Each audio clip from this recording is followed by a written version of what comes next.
Ngapain kamu di sini, Ren? Pakai ngagetin segala. Tampak aku sedikit kesal karena ngerasa Randy mengerjaiku ketika jam kantor. Padahal aku sedang sibuk dengan kerjaan. Oh, Mbak kaget ya? Maaf deh, aku gak maksud buat ngagetin. Cuma mau bawain makanan langsung ke orangnya. Seru dia sembari menawarkan bingkisan plastik berisi makanan untukku. Gak usah, Ren. Makasih. Kamu makan aja. Aku udah bilang kan tadi udah pesen makanan di sini. Aku menolak sambil memperlihatkan muka yang masih sedikit kesal. Loh, aku udah jauh-jauh Mbak kesini. Seenggaknya aku berterima kasih banget kalau Mbak mau nerima. Walaupun langsung dibuang pun gak masalah. Dia terus memaksaku untuk menerima bingkisan di tangannya. Sedikit gak tega melihat wajahnya yang memelas dan gak tahan panasnya cuaca di luar. Aku pun menerima bingkisan darinya. Lain kali kalau mau kesini kabarin dulu lah, Ren. Takutnya gak sempet karena sibuk kerjaan, kataku sambil menatap Randy yang kini raut wajahnya seketika berubah. Kini senyuman lebar tergambar jelas di wajahnya. Tak lama bel jam makan siang pun berbunyi, dan Randy langsung menawariku untuk menyantap makan siangnya bersama. Kamu sebenarnya kesini cuma mau bawain makanan atau ngajak makan siang bareng sih, Ren? Tanyaku yang kini tak lagi memperlihatkan raut wajah yang kesal. Dua-duanya, Mbak.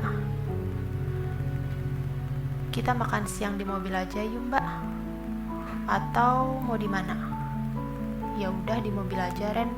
Pikirku akan gawat kalau berlama-lama di luar sini dengan Randy ketika teman-teman kerjaku banyak yang keluar kantor untuk makan siang.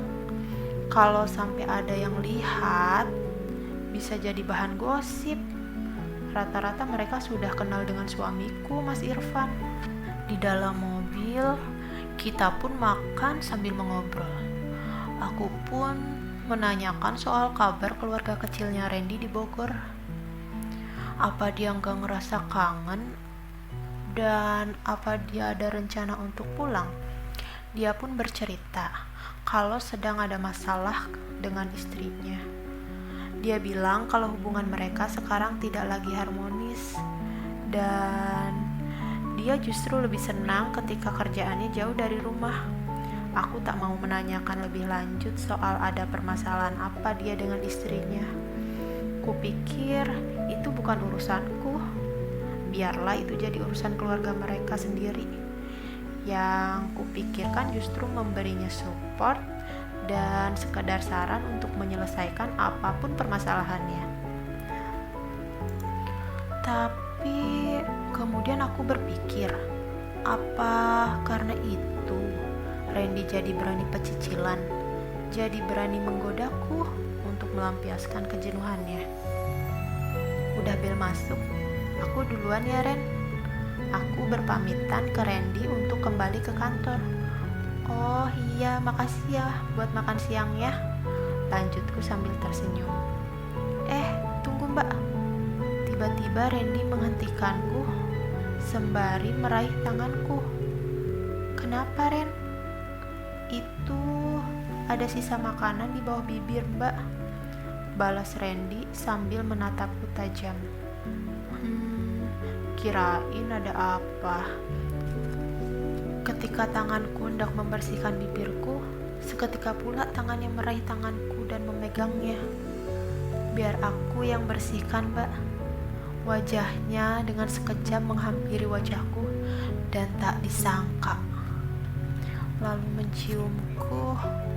Oh my god, aku yang kini hanya terpaku dan terdiam menatap matanya dengan jantung yang berdetak kencang, seolah tak percaya. Apa maksud? Belum selesai aku bertanya, Randy kembali mencium bibirku. Kali ini menjepit bibirku dan melumatnya. Dan anehnya aku seolah tak berdaya, tak kuasa menolak dan hanya bisa menahan nafas dan pasrah. Pikiranku kini kosong. Perlahan ciuman Randy kini merambat ke leherku, meraih dan menjilati kupingku. Aku tersadar ketika tangannya mulai menyentuh payudaraku. Jangan, Ren, apa-apaan sih kamu? Seketika aku langsung mendorongnya dan menampar wajahnya.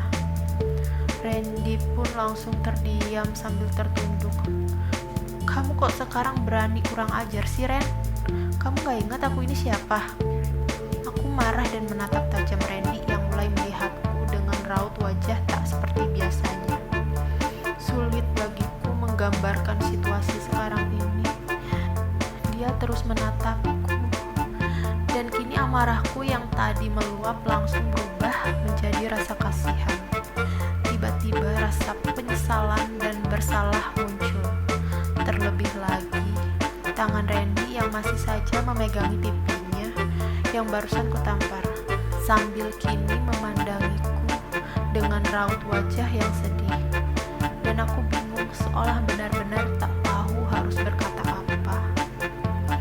Sejenak, kami berdua terdiam. Sebelum Randy memecahkan keheningan dengan berkata, "Aku gak nyesel udah cium mbak. Aku sayang kamu." Ucap Randy.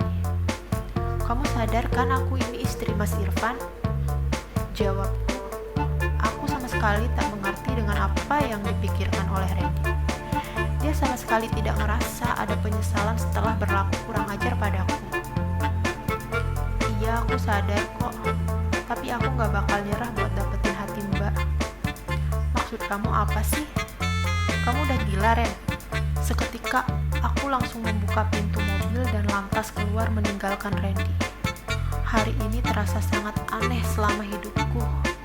Dalam pernikahanku yang menginjak usia 10 tahun bersama Mas Irfan, belum pernah aku menemui godaan seperti sekarang. Ada perasaan yang berkecamuk di dalam diriku saat ini.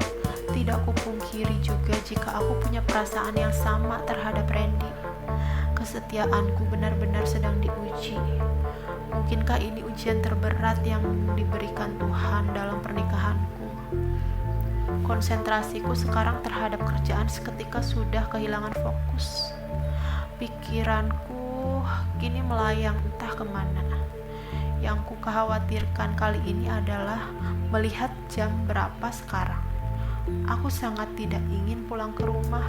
Aku sangat tidak ingin bertemu Randy hari ini. Dalam hati aku mencoba menenangkan diriku.